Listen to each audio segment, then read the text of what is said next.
Hey bestie, it's time for your next session of Real Talk Friend Therapy with your favorite big sister auntie queen, Daisha Veronica.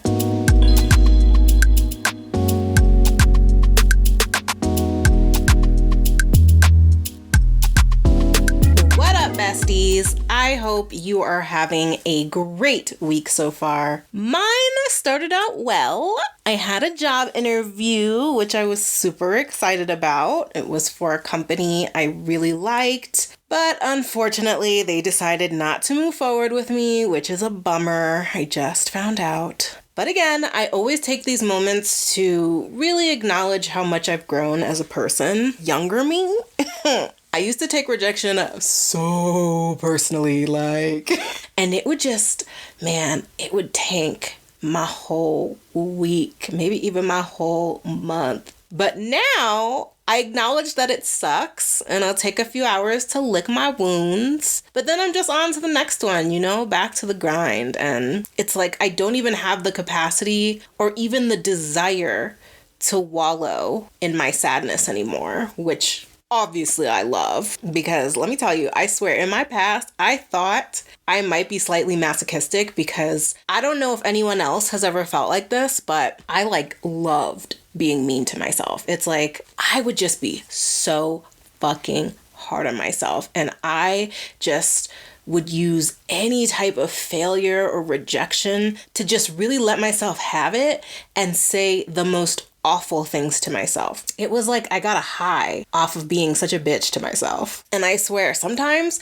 it's hard for me to even reconcile that I used to be that person. I have memories of it. I'm conscious of it, but my life is just so radically different now that it's hard to hold that I used to have those experiences. And again, it just makes me so grateful for the person that I have evolved into, and also appreciative of the hard choices that I had to make to live a more mentally healthy life. And so I hope if anyone else is out there struggling, baby, I am right there with you. And I hope that you can keep the faith that things will get better. It's in these times that I hold dearly onto a tarot card that's called the Wheel of Fortune. So for me, it's a great reminder that fortune is not linear. It's not something that we obtain and then it just grows and grows and grows and you hold on to it once you get it. It's circular, which means no matter how successful we become in life, the wheel is always going to deliver us some hard blows. It's always going to go in the direction of not great things. So it's a great reminder to always be grateful for the good times and never think you're too good or too successful to experience some bad times again. But then also when things are rough, it reminds me that good things are on the horizon. Good things are coming. They're only a turn away. So to also not dwell in the negative and the bad things. There's a podcaster that I love to listen to, Paige Pritchard, who always reminds me that part of what makes the good times so good is that contrast with the bad times. That if life was always great, then we wouldn't really know how to value or appreciate those moments because there would be no contrast. So I just want to throw that out there for anyone who needs it because, Lord, with this election in the U.S. less than a month away, I know that rough times are on the horizon. And so for this week, I decided to reach out to a mental health professional to talk about whether or not it's possible to have friends across the political aisle in our extremely polarizing times and what we can do to better facilitate that if politics have created a deep rift in relationships we care about. The conversation was really enlightening for me because it made me realize that all of my closest friends, like my ring 1, ring 2 friends, are liberal. Now, there might be varying degrees to their liberalness, but I don't believe I have anyone in my inner circle who I know is voting for Trump. I know of people who have either voted for Trump or identify as Trump supporters, but even before I knew that, we weren't that close to begin with.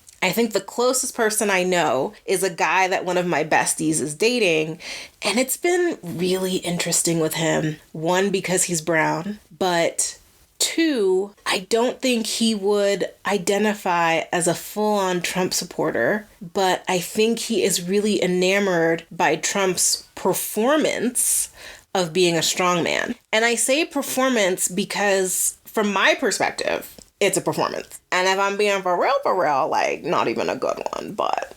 And I don't say that to be rude or to alienate those that like him, but just to share that for me, he is not a representation of strength. But that's what made my conversation with Kaity today so fascinating, because even though I think every American would say that they value strength in a leader and especially a president, how we define strength is so unique for every person, which is why forming deep relationships can be so challenging, because we're all speaking the same language, but not really. Same language, different interpretation. Because before I knew this guy was Trump leaning, I thought he was cool. I really loved the way that he adored my friend. He's a single father, and I love how active he is in his daughter's life. But I can't lie, like after learning that, it's not that I don't like him. I actually still like him a lot, but he's definitely challenged me and my friend in that we're both like, how can someone as kind and supportive as this guy be into someone that is so obnoxious as Trump? Like, the values ain't valuing, you know? The math ain't mathing. But in addition to that, it's like you can't help but take all of who Trump is and project it onto them, which I realize as I say it is so unfair, because back in 2016, I voted for Hillary Clinton. And if someone tried to put all that she is onto me, I'd be like, hold up, wait a minute. There are strategic reasons why I voted for her. So why that is so hard for me to do for people who voted for Trump, oh, girl, I swear Trump invokes my judgmental side in ways that I hate and that feel uncontrollable. I know in theory they are, but it really feels like I just can't not be judgy. And something I love that Kaity reminds me of in our conversation is the power of ego and how we constantly have to keep asking ourselves, why do I think I know what's best? And, you know, intellectually, I'm like, yes, I feel the same way. We got to keep our ego in check. And then I watched Trump at a press conference and I'm like, but do I really not know what's best though? Like, are we sure I should check my ego on this one? Because I really feel like I do and it's not him. But anyway, all of that is to say that your girl is struggling too. But given that Trump got around half of the country to vote for him the last time and will likely do so again, regardless of the outcome of this election, we have to learn how to coexist with our differing values. And our amazing guest today offers some really great strategies and perspective on how we can do that successfully. Kaity Rodriguez is a psychotherapist, author, and media expert with a passion for educating and inspiring women and minorities to live amazing lives. Her private practice, the Houston Relationship Counseling Center, specializes in treating couples, individuals with relationship challenges, and women struggling with confidence and self-esteem. Kaity is a former Miss New Jersey USA, and the author of The Confidence Project Journal, 52 Journal Prompts to Uncover Personal Strength and Stop Self-Doubt, as well as Welcome to the Couch, A Beginner's Guide to Therapy. She has been featured on outlets such as Fox News, News 12 New Jersey, and NBC. Kaity values living an adventurous, purpose-fulfilled life and equips other women to do the same. She recently completed a 1.5 years as a digital nomad, working remotely while exploring international locations such as Panama, Ghana, and Europe. All right, y'all, the moment you've been waiting for. And just 2 quick disclaimers. Number 1, even though Kaity is a licensed therapist, this conversation is by no means meant to be a substitute for therapy. But if you like what you hear and are interested in seeking out Kaity's services, all that info will be available at the end of the episode and in the show notes. And then 2, okay, so I was away from my office when I was recording this episode. I was dog sitting for my dear friend Amy, who was off getting married for the bajillionth time this year in Cyprus, which is where her hubby is from. And so, 1, you might notice a tick in the background. Thankfully, it's not as loud as I thought it was going to be, but you might hear it. It was coming from a clock that was on the desk in the room that I was in. But also, there was sadly a lag in our internet connection that we identified at the top of our convo. So because of that, I told her I would shut the hell up while she was talking for the rest so that the lag wouldn't mess her up. But Y'all, of all the conversations for me to have to shut the fuck up, this was the hardest. If you could have seen my face, though, through all of it, like, it was giving all the emotions. Okay, here it is, my conversation with the amazing Kaity Rodriguez. Hi, Kaity. I am so excited to have you on the podcast today. How are you? I'm doing well, Deja. I'm excited to be here and talk about this interesting topic. I think it might get interesting. Oh, girl. This is just everyone I've talked to about this podcast topic and telling them what it's going to be about. They're just like, oh, man, I need this. I need this bad. So the people are ready for your thoughts. Well, that's actually surprising to hear because how I wonder how many people have friends that are on opposite sides of the political spectrum. I hadn't thought about that, but that's interesting. Yeah.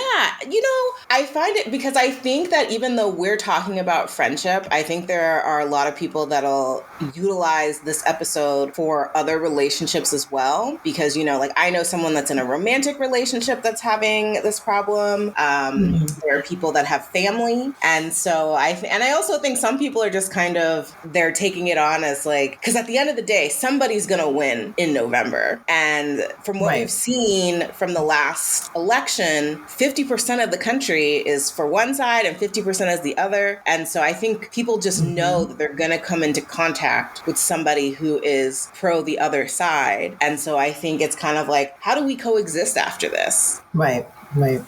Yeah. Let's get into it. So the people are very excited. I will not delay any longer. As you know, this is a podcast that's all about friendship. And so for our conversation today, we're going to be talking about how do you make and maintain friends across the political aisle, or really, is that even possible? But before we get into that, I would love to have you introduce yourself to the audience, talk about how you became a therapist, the clients you serve. We just want to learn a little bit more about you. Yeah, so my name is Kaity Rodriguez, and I'm a psychotherapist. So currently I work with couples that are in turmoil, as well as people that identify as anxious perfectionists and stressed out high achievers. So ask me how I know about working with that client. Well, I'm in recovering perfectionist, I like to say. And so how I became a therapist is really kind of a winding road, as careers often can be, but I always wanted to help people. And in 2009, I was Miss New Jersey. I had already gotten my master's degree in social work. Yeah, I guess I never share that with you. Wait, so you're from So I had already gotten my master's degree. Yeah. Yep, I'm from New Jersey. I currently live in Houston, Texas, though. I just moved here last year. You do not have the accent. Have people? You'll hear it come out every once in a while. Yeah. Certain words. It's not strong, but occasionally people will tell me, friends of mine will tell me that are from the South or whatever, like, oh, that was a Jersey word that came out. So, yeah. And so, throughout my life, I'd always been the person that would go for the gold and want to accomplish and achieve. And eventually it came to a point where, I was all burnt out and had a panic attack. And this was shortly after my time as Miss New Jersey USA. Was working in a school and worked with kids that were cutting themselves and was also going through a breakup. And all of that resulted in a panic attack myself, just trying to manage it all perfectly and being very hard on myself. And so I learned the strategies and the techniques to help people in that situation through going through my own situation in that way. Also, my time as Miss New Jersey, while it was an extreme blessing and I learned so much and I grew so much as a woman, I learned, I experienced being on a public platform of that level and all of the criticism that you receive. Actually, I haven't told this story in quite a while, but Donald Trump, formerly, he was the owner of the Miss Universe organization at that time. And so I had my own personal experience with him that was not pleasant. And so we go back far enough to where, I know where I stand on the side of the political arena. And so, those experiences really tuned me to be able to work with people that struggle with perfectionism, struggle with confidence, struggle with self-esteem. And now I've also branched out into working with couples. It's just another passion of mine. I like to see people in love. Kaity, you are the perfect person to have this discussion with, because the Miss New Jersey thing, Oh my goodness. Mm-hmm. To know him back in the day like that, wow. Oh my God. Any tidbits you want to drop, or you're just kind of like, Yeah, and I will say I didn't know, I didn't know him, but I yeah. had my own a personal experience with him. So the story was, whenever you go to Miss USA, at least back then, I'm sure it's similar now. You go, at that time it was in Vegas, and so you go for about 2 or 3 weeks. In those 2 or 3 weeks, you're preparing for the pageant itself. You're learning your opening number. You're learning about where to go on the stage and the recording. You're also doing appearances and whatnot. So it's a lot of fun. And then usually the night before, people don't know that there's a preliminary competition before the actual competition that airs on TV, where they choose some of the top 15. And so, that night before that preliminary competition, there's, it's a lot of pressure. It's like the biggest moment in your life, and this huge stage that's, just aired worldwide. And what they had us do was they would have all of the ladies line up in their opening number outfits. Our costumes were like some little Vegas showgirl costumes. It was cute. And they had us line up in our little opening number outfits. And then he came in to introduce himself and to kind of shake hands and say hello to each contestant. And the reason why that was so important was because for the preliminary competition, only about 7 or 8 of the top 15 that go into the next level are actually chosen by the score. That remaining 6, 7, however many it is, they're just handpicked by the organization. It's like, oh, we like her. Even if the judges didn't like her, we're going to throw her in there. So, it's a lot of pressure. And these are young women. I was 24 at the time. And so he comes in with his big entourage. And at that time, reality TV was kind of just more so starting to happen, and YouTube and whatnot. So for the first time, there was a film crew, and just him walking into the room really shifted the energy. It's hard to explain, but you could just feel the ego of it all. And then he started at one end of the room. He started introducing himself, or said hello, and said, "Oh, Miss California, who in the pageant do you think is the prettiest girl besides yourself?" And kind of made each contestant, for I don't know, maybe about 15 or 20 girls, choose who they thought was the prettiest, in quotation marks, beside themselves. And so let's say Miss California would say, "Oh, I think Miss New Jersey," or "I think Miss Alaska." He would tell whichever girl was called to go on the opposite side of the room. So what he did was he ended up separating the room by those who were called to be pretty and those who were called to be not pretty. And then at the end of that, after they called about maybe 15 girls or so, he went and he introduced himself to that side of the room first. He did eventually make his way down, but it was just such a manipulative, kind of dehumanizing, objectifying experience. Because for me personally, yes, it's a pageant, which, does operate off of beauty standards. But in my mind, and I always said it, the girls were so much more than that. They were some of the most intelligent, talented, articulate, outgoing women that I knew. And that's why they were there. And so for everyone to be reduced down to pretty versus not pretty at such a crucial point, it felt cruel. And yeah, that was my experience with him. So when we talk about, values and character, that was my experience with him. Oh my, yeah. And I hate that people shit on beauty pageants, because I know that they might come from an unfeminist place, but at the same time, like you said, it doesn't mean that the women aren't intelligent. It doesn't mean, it's an opportunity, and it's about getting what you can out of the opportunity. And yeah, but it's just so sad that you have somebody like him that is going to treat it like a meat market and is going to make it feel like the nasty place that people often want to associate it. Yep. Oh my gosh. You've rocked my world with this, because now I just feel like you have an extra layer of understanding to the difficulties that people are facing when they know somebody that aligns themselves with Trump. On a personal level, I don't know. I think that experience makes my political position when it comes to him even more charged. And, we'll get into, definitely had my own back and forth with Trump supporters and whatnot. And so that position just makes me even more riled up. Oh, I bet.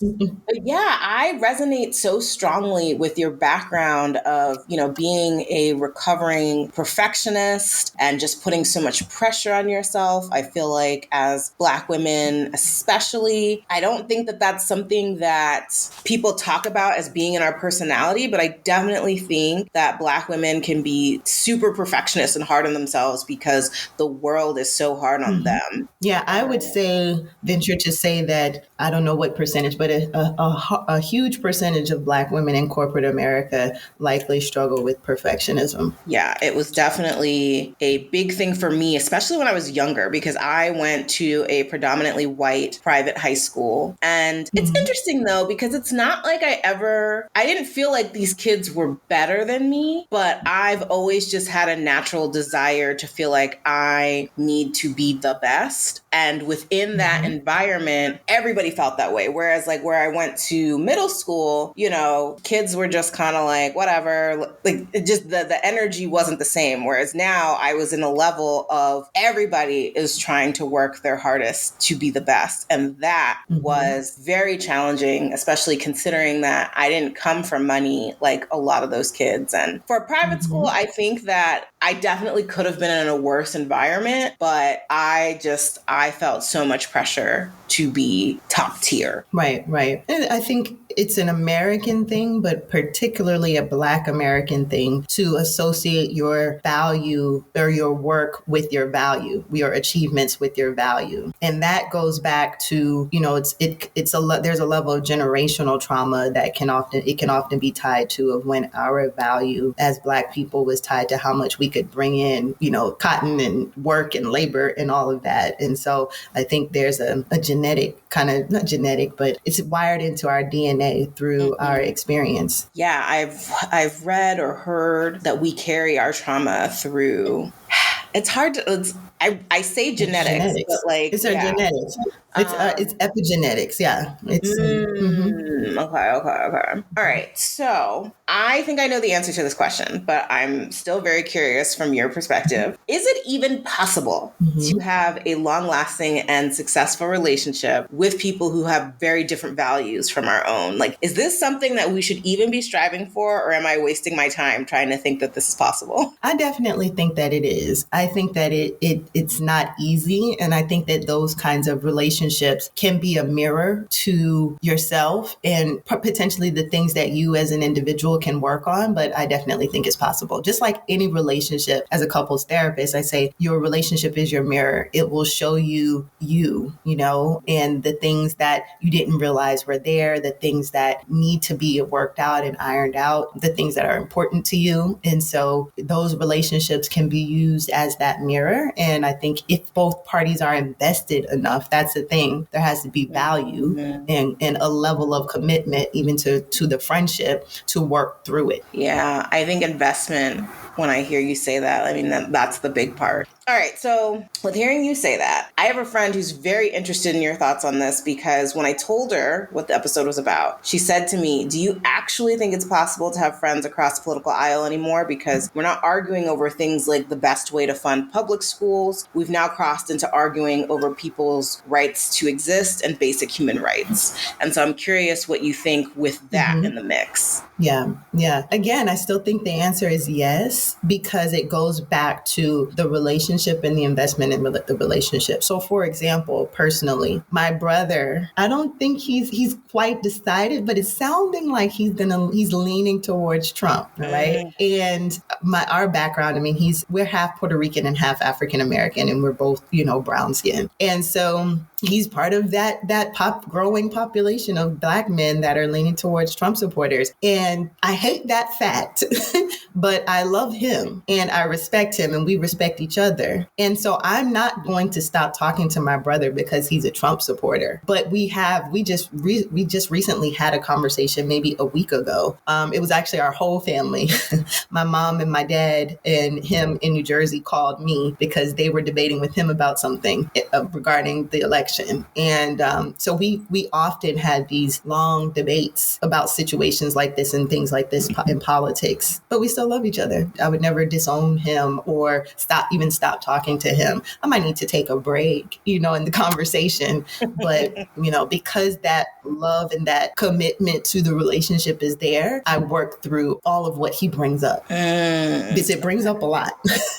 No, I can only imagine. And I'm just so fascinated because I'm curious what makes him lean towards Trump. What does Trump, it's the thing that I find so fascinating, especially when I know people of color and then Black men in particular, how he has gotten this chokehold on them. What I'm hearing is that there's the value of economics and I guess wealth building or the accumulation of wealth, as well as I would say if I broke it down to a value, it would be a core value of safety. His belief or their belief is that Trump will be more respected and will take more severe measures to make the rest of the world respect us and keep us safe. I don't personally feel that way, but he's looking at it as we don't want a pushover running our country. And so those are two things that I've gathered from him.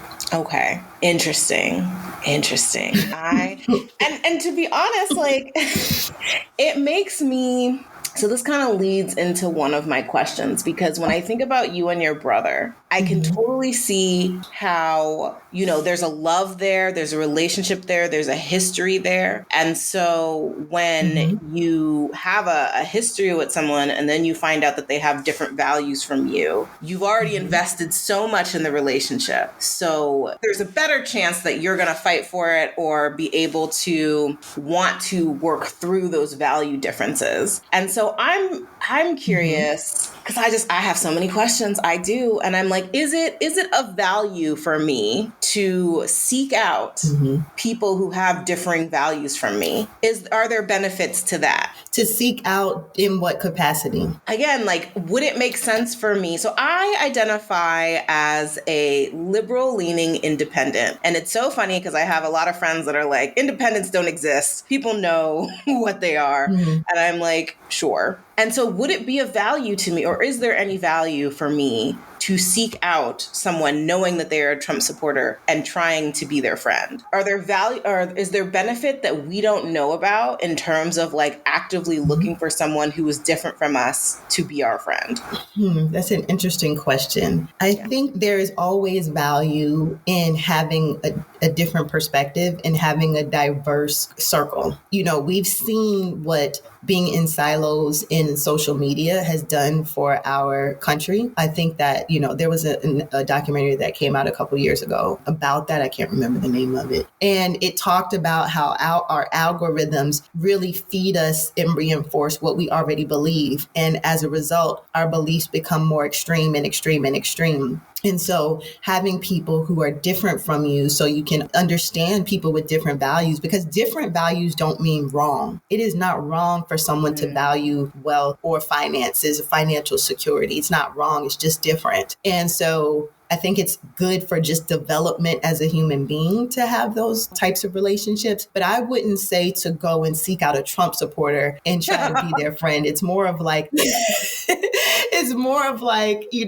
seek out a wide variety of different kinds of friends. And maybe one of them might be a Trump supporter, but you have to connect on something besides the fact that you're trying to have, explore different value system. Like, would I like this person outside of this conversation? What else do we have to connect on? Because that's really what builds friendships there. Okay. So I'm not going on findatrumpsupporter.com to be my friend. But if there's someone that, you have something in common with and you find them interesting and then you happen to find out they're a Trump supporter, that might be an opportunity for growth there, perhaps. Okay. For my next question, like when we typically become friends with someone, it's often because we have a lot of similarities in values, but not always. So from your perspective, what do you think needs to happen or exist for two people with differing values to have a successful friendship? Like, how can both parties create the environment for their differing values to exist without necessarily causing a rift in the friendship? So I would say the first one, we already talked about commitment. And as we talk about this, I realize this is all just relationship building, because a lot of the principles that I use with couples therapy are kind of coming out in this conversation. Yeah. So John and Judy Gottman, they're like the couples therapy experts. And they have this, you familiar with them? Yeah. Oh man, yeah. They have this concept. They are helping to save my relationship. So Really? Okay. Yeah. So, so they have this concept called the sound relationship house. And just, if you picture like a house, there's a few tenets within that. And trust and commitment are two of the biggest tenets in the sound relationship house. So commitment is, there has to be a value of, I know that this person brings something special into my life or something unique into my life. In the case of a partner, like, depending on what your orientation is, only one person can bring this into my life. So there's that creates the commitment of like, I want to work this out because I'm not going to find it in someone else, those good things. And then the other side is just respect, right? So if you are someone that I care about, then I have to be able to respect you. And then there are certain skills that come along with respect in terms of communication and things like that. I think those two things are going to be necessary for it to happen. Yeah, hearing you say, and I'll add to that, I think. Please continue. Oh, I was going to say, there's one relation. So there's two people. There's my brother and then another Black man that I met through the salsa community. That's one of my hobbies. And they're both Trump supporters. Well, my brother is leaning Trump supporter. I don't know for sure, but he sounds like he's leaning in that direction. This man, he is go hard. MAGA voted for him in the last election and the first one. And so what is lacking and why we are no longer friends is he doesn't respect my position. He is constantly or had been constantly trying to recruit me and to educate me and to warn me and all of those things. And it's like there's not a level of respect about the fact that I can believe something differently and go on my way. And so because he continued to push boundaries and to issue judgment, he's blocked. So oh my gosh. All right. So there's so many points. First of all, yes, salsa community. I'm obsessed with salsa. So I love that. But yeah, I mean, hearing you talk about respect, because respect, especially in the context of boundaries, is so pivotal for relationships. We just recently did an episode, a 3-part series on the podcast about boundaries. So I hear the respect piece very loudly, in that if the respect is not there, if you cannot trust that I have done my research and that I have educated myself, then I can totally see how that makes it hard to want to maintain a relationship with anyone. Mm-hmm. Yeah. Or just that, even if I said that I'm not that invested in politics and, I don't really want to be involved, and you pushing me to try to convince me, or even worse, name calling, judgment, passive aggressiveness. None of that is conducive to a healthy relationship, period. And our differing viewpoints don't make that an exception. Yeah. Okay, so I'm curious. So for most of us, if we have a friend with differing values from us, it's usually something we discovered in the process of learning more about them. And so I think what's troubling, so I think about my friend who is dating a guy who I think sounds similar to your brother. He is Trump leaning, but not necessarily a Trump supporter. His family, though, is very sounds like that other Black guy, like MAGA cult, totally about it, rah, rah. So she is really struggling with how to move forward with that relationship, because before discovering that, he was amazing in every way. And then after discovering that, it's really tainted her ability to see him in a positive light. And so I'm curious, like how do you think that she can approach that relationship and its ability? Because I think there's a part of her that wants it to grow, but then there's a part of her that's like, I don't know if there's a future in this. Yeah, I think there's many different ways we could go with that. I think the first question is for her to think about why she is or would be committed to him. But prior to politics coming up, what was it about him that made him stand out to her? What was it about him that was special to her? And is that to her worth like I said, just the tension or the conflict or, the work of having to deal with these opposing viewpoints? I think also she may need to ask herself, this is her own individual work, what are her values as a person, as a woman? And not in the sense of so that she can match her values with his, but in the sense of what is important to me in a partner, right? Like what kind of values do I want to share with my partner or do I need from my partner? And how much does his political view impact that? And so those are questions for her to think about, period, right? So if I want if financial security is of value for me in a partner, then his political position might not matter that much. If compassion and emotional support is a value for me in a partner, depending on how he expresses and handles me and our opposing values, that's something that, to consider. So what does she need in a partner? And how does this difference in views impact what she needs in a partner? So we don't have to look at everything the same, but can the function of a partner still be served with that, you having that viewpoint? Does that make sense? Yeah, I hear that. And it's a thing that I think I also struggle with too, is that like there is a logical component to this, right? Where it's just like, okay, thinking about what are my values, how are his values not necessarily compatible, but how can they coexist within mine, and do they complement mine? Is that a way to think about it? Yeah. Okay. So I hear that. I think, and maybe this is just like a PR issue, because like I will even say that before knowing that this guy was Trump leaning, I thought he was really nice. I really liked the way that he treated her. He had good vibes.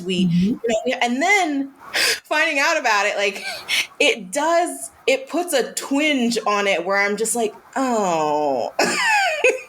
And again, maybe that's just me being judgmental, and maybe that's just my own work. But I do think that for a lot of people, it becomes hard. It just makes you look at them differently, because you're like, you think about the guy that you met, right? And the guy that makes women feel like a meat market and all of these other things. Like, I know that Trump is a multifaceted person, as we all are, but it's hard not to see the bad in Trump in what the friend or the person that is choosing. Like, it's just hard to want to set, like, I'm just, yeah. Did that make sense? Did I ask a question? It sounds like it's just hard. That's what it is hard. It is hard. And no question about that, because the values are strong, right? Like, one of the things that really kind of sets me off with my brother, because I consider myself to be a pseudo-feminist. And so he leans more, I don't even know what to describe his school of thought, but I'm a pseudo-feminist. So I'm all women's empowerment. Sometimes I think feminism can go a little extreme, but I say pseudo-feminism. I hear and that. So it's like the waves of feminism and all that. So I say pseudo-feminism.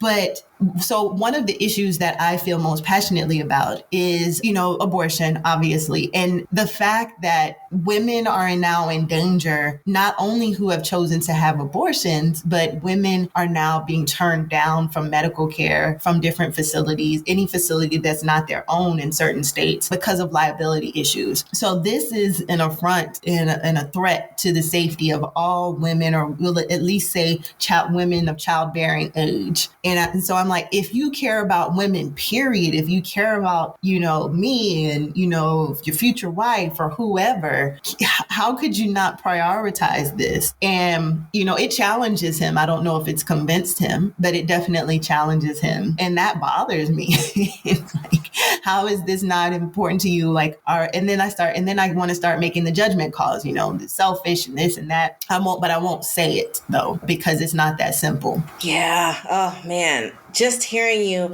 because I am of childbearing age. It's definitely a conversation my partner and I have. And so this election is huge for us because, like you said, it's not just I think some conservatives like to picture it as you made a mistake and you want the ability to right the wrong of that mistake. But it's like, no, it is healthcare.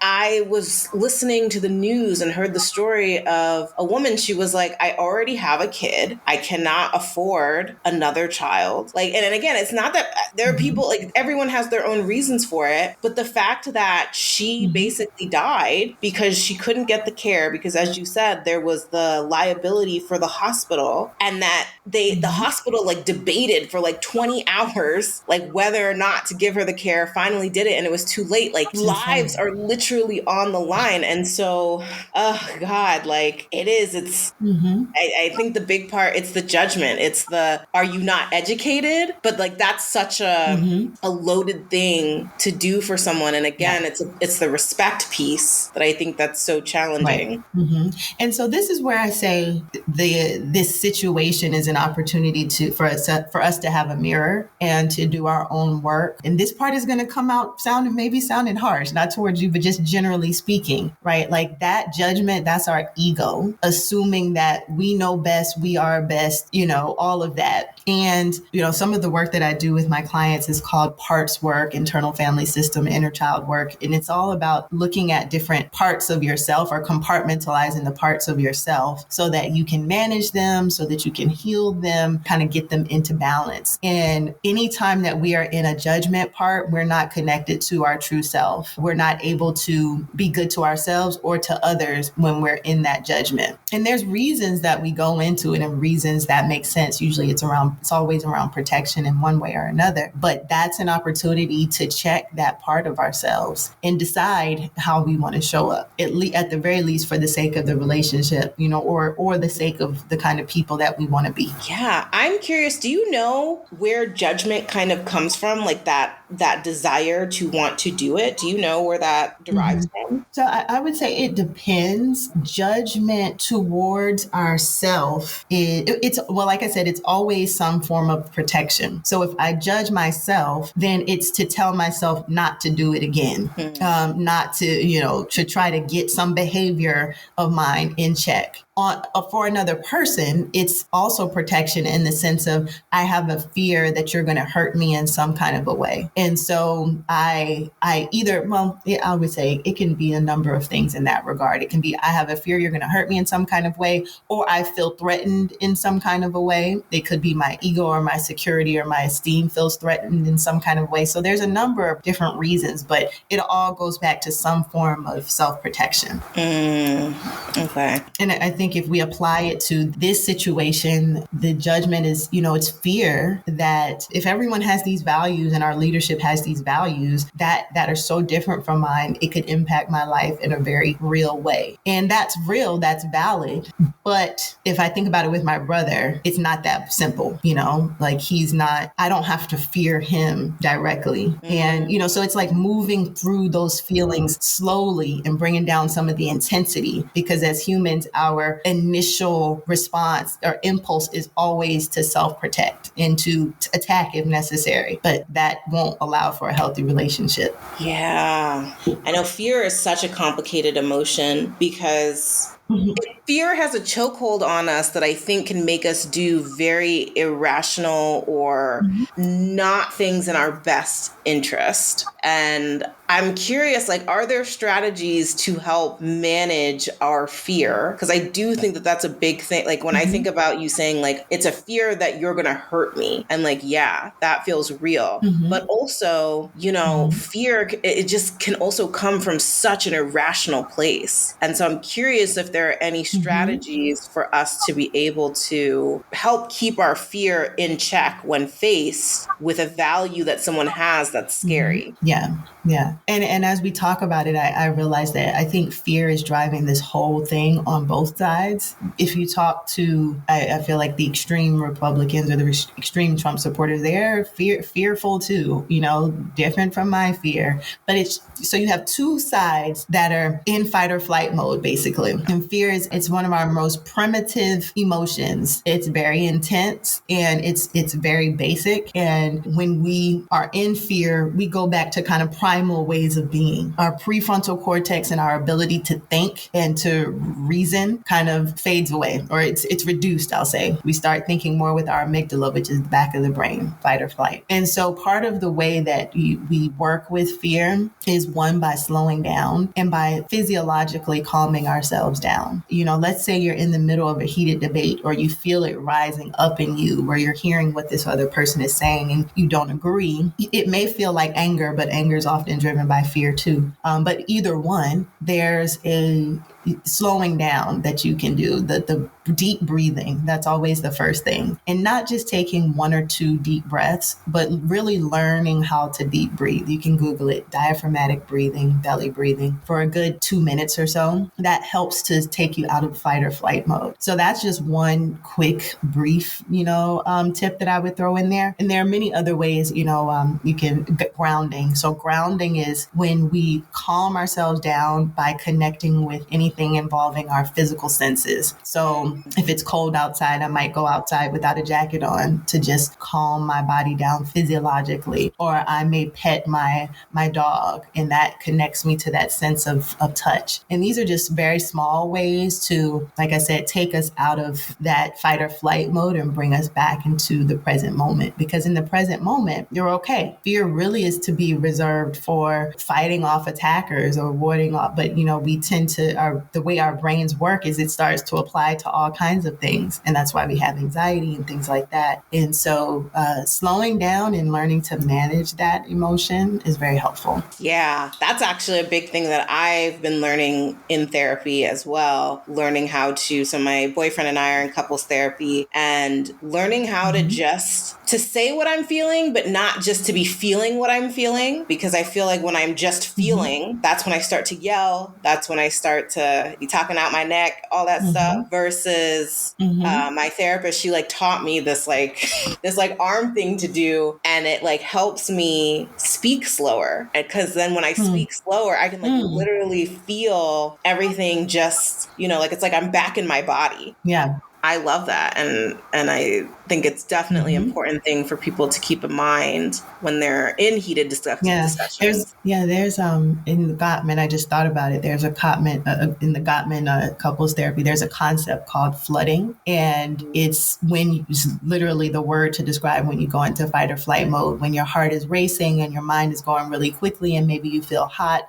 And essentially your heart rate is elevated. So sometimes in couples therapy, the therapist will have the couples wear a pulse oximeter that will go off once you hit a certain amount of beats per minute. And that indicates that you are flooded. And so if you're flooded, you're not going to be able to think clearly or be calm or be respectful or any of that. And so the advice is to do your deep breathing and to do your calming exercises and then come back to the conversation later. That's basically, it's called emotion regulation. And what I'm realizing is many of us don't know how to regulate our emotions when we feel them extremely. And so the same will apply to these friendships or relationships with people across the political spectrum. If you're flooded and you want to communicate with this person, you have to know how to manage those intense emotions. Me and another guest who were talking about, what are they teaching in school? Because this is the stuff that people really need to, be a human, to interact with one another, is learning how to identify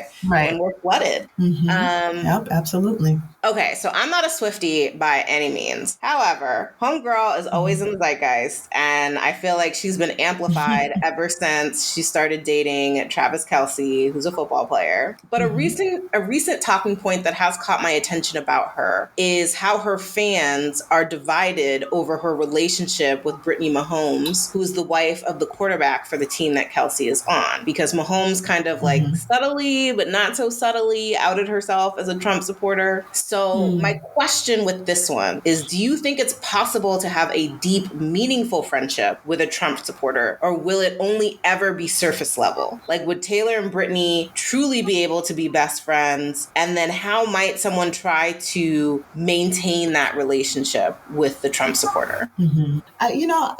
This is more going with what I observe in terms of what makes a relationship intimate and deep. And I think that part of that is shared values. It's really hard to be very close with someone whose value system or belief system is so opposed to yours, because we connect on certain things. We connect on these values, and we can go deep with them. And so if something that's so core to who we are is so different, I think that there can be some form of a relationship, and that it can be satisfying. But I don't know that it can be that deep, because even when we look at couples, once again, the marriages that last are those that have similar or complementary values. Interesting. Okay. So again, I identify as a liberal-leaning independent, but I think regardless of what side you're on, I feel like the capacity to just hear someone out for their reasons has left the building. Like, the building is on fire. It's been torched. Like, we're done. And so do you know of any strategies that can help people with just hearing people out? I think it's going to go back to the grounding and the moving slow, but also self-awareness, the awareness of the fact that your judgment is in the driver's seat, right? That part of you that wants to judge them is in the driver's seat. And is that who and how you want to lead with? If you're okay with your judgment being in the driver's seat, then okay. But that's not going to be conducive to the relationship and to building any kind of understanding, even if we disagree on whatever we understand. So that self-awareness, and also asking yourself or getting clear on, I don't even know if I should say this, because again, I'm everything that we're talking about, I'm subject to it myself. What makes me think that I know best, just kind of remaining open to that concept. I will admit that when I get into like these debates with Trump supporters, there's a side of me that's like, I'm going to prove you, like, look at how dumb, like it's that judgment. And then I try to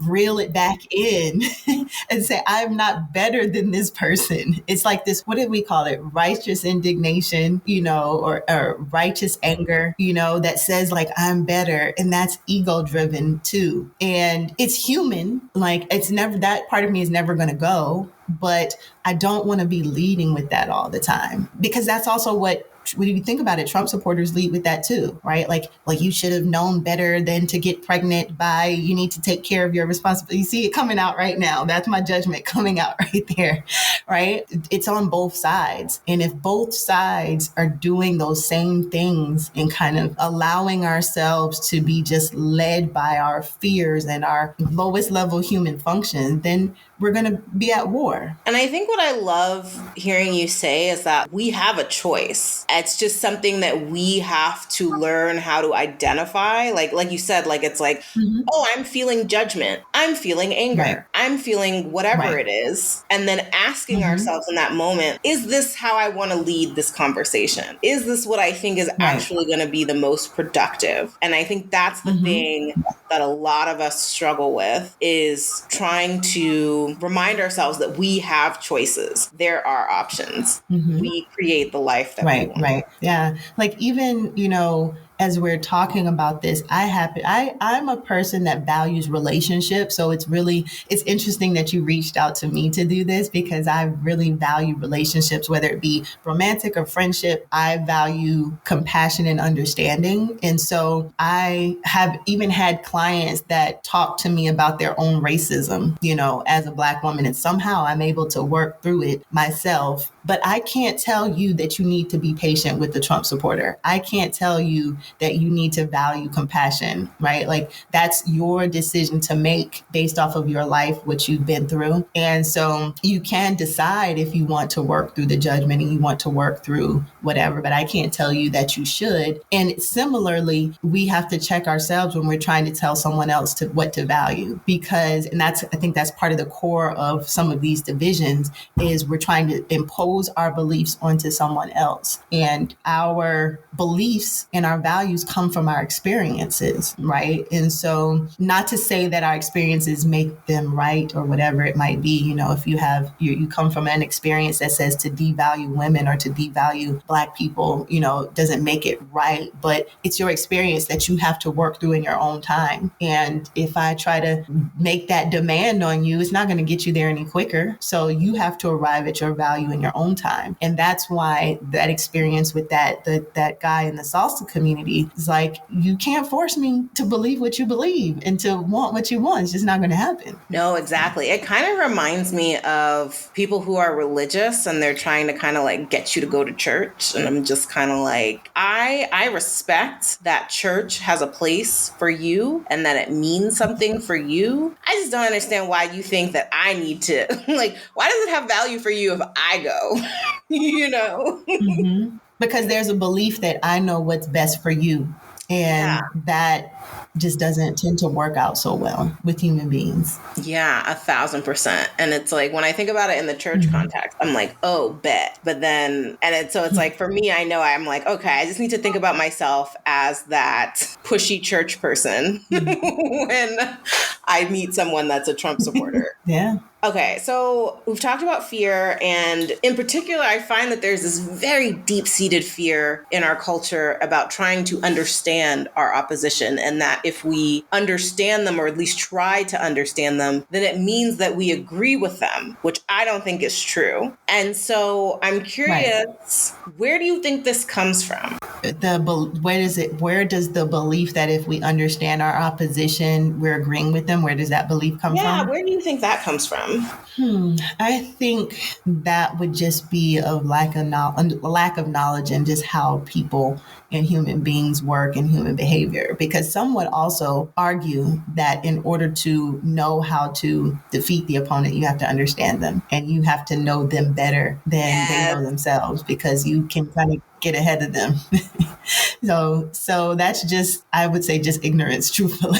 I don't have a deep psychological answer to that. But with human beings, if you study the ops, then you can you can get ahead of them. I feel that so hard, because that's always been my I cannot, if I don't take the time to understand you and why you're coming from where you're coming from, then I don't feel like I'll ever be able to effectively, because I'm all about efficiency, okay? Like, I'm not about to argue with you just to argue with you. So I like to know everything. And I find it so challenging, because I feel like I've confronted people in my past where it was just like my desire to want to understand where maybe a problematic person was coming from. It like came off to them as being like, oh, so like you're on their side now. And it's like, no, it's totally from this place of like, if I truly feel like to deconstruct, you need to be able to understand. And at the end of the day, and this may sound kind of mushy-gushy, but it's true. At the end of the day, we are all human beings and we're all operating from like core needs. And when we get into a conflict, it's because our needs are clashing. But if we could try to understand each other, then we could bring down the intensity of some of these disagreements. There's a book, I love the book, called Nonviolent Communication. And, you know, he teaches skills on how do you disagree non-violently. And one of the skills is to try to see if you can either not predict, but try to figure out, as part of emotional intelligence, try to figure out what is the need that this person is trying to communicate in their argument. So in some case, it might be safety, security, you know, it could be any number of things, but it all comes down to some need. If I could assume or predict, I think that what's at the root of some of the fear coming from Trump supporters is likely security in some kind of a way. Security in the sense of financially, security, maybe even the sense of power. Like there's this fear that, immigrants are taking over the country and are going to be, taking our jobs and the things that we need. And, if you could see my face, I'm like, that's a human thing, right? That's a human thing. I get it, right? You're not a monster for wanting to have security. I get it. Like, it's real. But we'll move on. Does that make sense? No, totally. I think it's like you're not a monster for wanting that thing. I just wish that you could, it's almost like people are scared of being indoctrinated, because I feel like I am totally open to understanding a Trump supporter. I think that, and they might feel the same way about liberals or those that are liberal leaning, is that I feel like, but why can't you try to understand me? Like, I don't want to indoctrinate you. I just want to, express why I feel the way I feel. And it's hard when I feel like with Taylor Swift and her endorsement, she was very clear about, this is why I'm supporting this particular person. And then for him to just be like, I hate Taylor Swift. It's like, y'all, are we not seeing the same thing? Yeah. But then I'm being judgmental. So it's like we can only check ourselves, and also we can only do that personal management, but so much, right? Like if you realize that you're trying and this other person is not trying to see you and not trying to hear you, then the relationship is severed, right? I don't have to, stress myself out trying to hear from you. And in many cases, the relationships are going to come to an end. That's what's happened. But we're talking about where there's that mutual investment or that mutual desire on both sides to try to make it work. When in the case of my salsa guy, it's like you really don't bring enough value into my life for me to try to work through this, and to hear, and I'm also seeing that you're not hearing me. It doesn't feel like you're trying. So we go our separate ways. But in the case of my brother, again, there's that value, and he also listens. He also pauses. He also manages what he says, right? And so if they're not doing that work on the other side, you are not obligated to try to understand and to push it forward, right? Because you have your needs too. Yeah, no, it really jumped out at me when you said that, we all say patience is a virtue and whatever cliche. And obviously it's great when you can be patient, but that no one is owed your patience. And I think in particular, I think about, so there's this viral TED Talk about a Black man who became friends with the Grand Wizard of the KKK. I don't remember the levels, but it was the top KKK dude he became good friends with. But it took him years and it took a lot of patience. And I think that for Black people in this country in particular, there's almost this sense of entitlement to our patience, and that it's why can't you just be patient in the face of racism? Because if you're patient in the face of racism, look at what you could do. You could convert a KKK dude and y'all could be best friends. And it's right. Maybe I don't want that. Right. And that's not our work. It's not our work. It's not our labor. It's not our job to have to do. I commend him if and anyone who wants to do that. And like I said, I've had a few clients where I'm able to, but if something comes up for me and I'm like, this is too much for me, I'm exerting too much energy, then I'm not going to force myself to try to do that work and have to operate from my highest self, because I'm a human being. And sometimes if I want to be low level, then I can be low level, whatever it is. When they go low, sometimes I'm like, well, how low do you want to go? Is there anything else that you would like to add to the conversation that I didn't ask you? No, I think we covered a lot. This has been fun to talk about. Some things I hadn't even thought about that crystallized.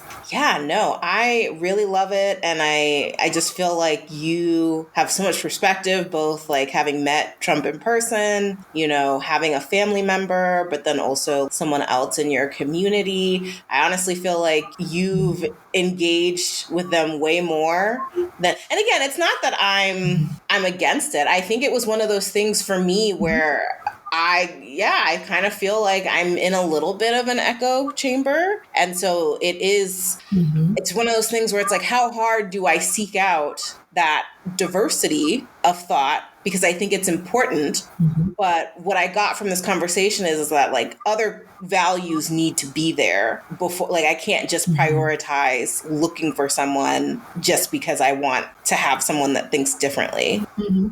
Or you can, sometimes, and this has happened for me on social media because I tend to get into gender war debates too, or I used to. It happens every once in a while now, just as a pseudo feminist. But I have had conversations with men, and for the sole purpose of understanding them better. Actually, it actually happened yesterday. I posted something in a Facebook group about the epidemic of loneliness and why relationships aren't coming together, and because men need to learn more relationship skills, and that definitely set off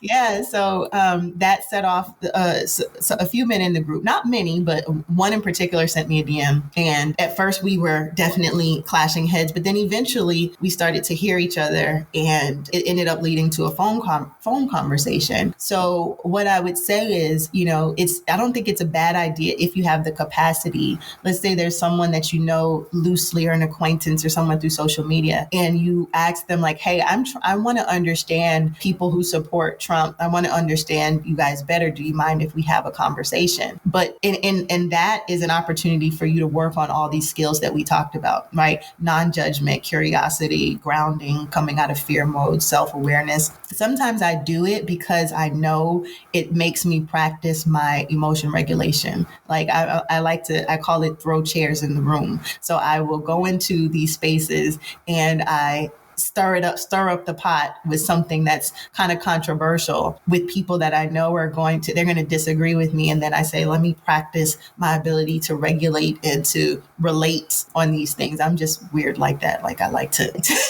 because it helps me understand people, and it helps me to hone my conversational skills, I'd say, or debate skills, whichever one. Yeah. I love that you do that, and I feel like we could all benefit from stirring it up just a little bit, just a nice little stir. You ain't got to be thrashing the spoon about, but just a little bit, because at the end of the day, I do think that post-COVID, because we were so isolated, we've kind of lost this ability to interact with people and to not be a dick in person. And so I think that if you can find ways to learn how to relate to people so that we can all bring down our dickiness, I feel like our dickiness got too high during the pandemic, and we got to bring it back. Yeah. There's a lot of, it's very easy to be behind a device, a keyboard, and to say things, but can I still respect you and talk to you like a human being? It's a good thing it's a good skill to have. Again, we don't have to, but I think I find value in it. So it's the skill to practice. Well, Kaity, this was such an informative conversation. I think especially for me, like I said, the people are dying to have some sort of way through, because, like I said, like someone has to win, but just because somebody wins doesn't mean that life still has to go on, and we have to learn how to exist with our differing values. And I think that this conversation is just going to be so helpful. So I'm just so appreciative of you spending time with us today. Where can people find you on the interwebs? Do you have any projects you're working on? I'm sure people are going to want to get to know you more after this. Yes. So you can go to my website, KaityBRodriguez.com. That's KAITY, B as in boy, Rodriguez with the Z.com, or Kaity B. Rodriguez is my Instagram handle, and you'll find me there. Amazing. So to close out every episode, we play a little game that I like to call Scroll Double Tap DM. It is essentially Kill Fuck Marry. And so for this week, I thought that it would be on theme to do swing states. So I have Georgia, Nevada, and Pennsylvania. Okay. I'm going to say DM Georgia, only because Atlanta. Of course, the Mecca. Yeah, right. Let's see. Nevada, scroll. I don't really like Vegas that much. And Pennsylvania, I'm going to say double tap. It's right next to Jersey, and that's where my family is. And sometimes we like to go into Philly and other parts of Pennsylvania, the Poconos. I think Pennsylvania has a lot to offer, so I'm going to double tap them. I feel it. I was similar in the sense that, so obviously you have to DM Georgia. Atlanta is, I don't need the whole state. I really just need Atlanta. And then... Right, exactly. Yeah. Where I was torn because I'm like, Vegas is like kind of fun. It's the only real thing going on in Nevada is Vegas. But I've never been to Pennsylvania. And so I was like, maybe I'd scroll on Pennsylvania. But then I just think about yummy Josh Shapiro, who's the governor, and he has serious BDE. Like, I was just like, oh my God. So, but Nevada has the Grand Canyon too. I forgot. Yeah, so I think I want to say, because I have experience with Nevada, I'd give it a little like, and I'd have to scroll on Pennsylvania just because I'm not as familiar. Okay. But man, it's hard to let go of Josh Shapiro. I will say that. It's funny. This is fun. Well, again, Kaity, it was so fun to have you. Thank you so much. Thank you. I enjoy being here. I cannot begin to express how grateful I am for Kaity's time and perspective on this issue. I think what really lingers most in my mind post-conversation is this idea that we cannot make people value what we value. Everyone has to arrive at what they value in their own time. And so while I completely understand that the stakes of this upcoming election are scary and dire, it truly does absolutely nothing for our cause to be combative and aggressive about our values to others. It actually brought up for me when I was doing my senior thesis in college, I came across this quote from a Black French psychotherapist named France Fanon that really struck me. And unfortunately, I have to paraphrase it because I have no idea where my thesis is right now. It's like in a box somewhere in my house. But Fanon was basically likening our education system to being like the way a farmer is when he uses a cattle prod, and that we prefer to burn our knowledge into others, but that he finds it to be more productive to warm man's body and then leave him. And y'all, I wish I could read to you the exact verbiage because it was so eloquent and poignant,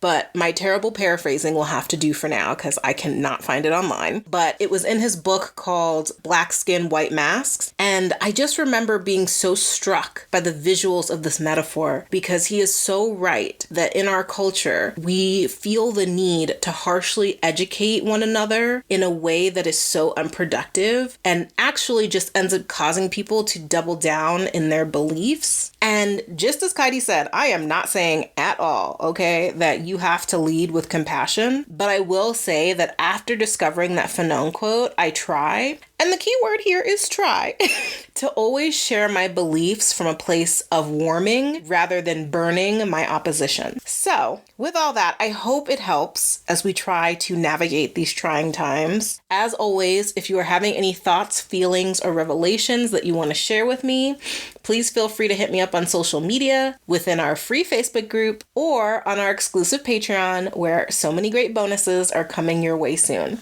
And again, if you want to connect with Kaity, please check her out on Instagram, TikTok, and her website. All of those links will be in the show notes. All right, besties, I'll catch you next time. Your girl is out. Loving Real Talk Friend Therapy? Of course you are. So don't forget to show us some love with a 5-star review wherever you are listening, and to join our Patreon to unlock bonus recordings, videos, private chats, and more.